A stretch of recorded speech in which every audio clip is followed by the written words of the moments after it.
Un mois après les élections, on apprend que le bug informatique a bien eu une influence sur le scrutin. C'est Le Soir qui dévoile le rapport d'un collège d'experts avec des conséquences concrètes à Bruxelles, où le bug aurait affecté la répartition des sièges. Imad Messoudi.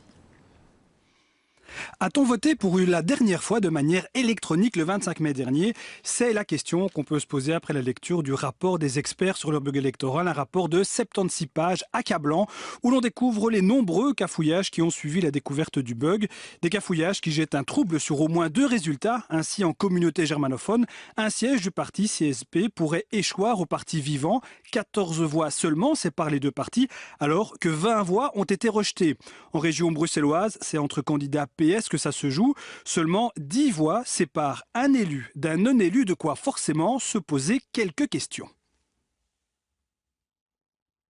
Il ne s'agit pas simplement d'un bug, d'un problème dans un programme qui a mal compté les choses. Ça, c'est l'amorce d'un processus qui précède l'effondrement complet d'un système en dehors de toute norme légale. Cette professeure de l'ULB n'a jamais caché son rejet du vote électronique. Ce rapport, c'est pour elle la goutte qui fait déborder le vase.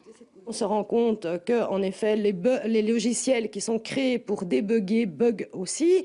On se rend compte que des urnes manquent et réapparaissent tout à coup. De manière générale, oui, on est vraiment dans le séralisme intégral.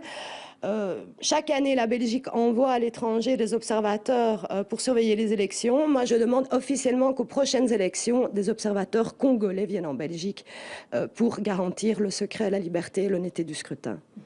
Les parlements du pays ont maintenant 5 ans pour réfléchir à l'avenir d'un vote électronique tant décrié.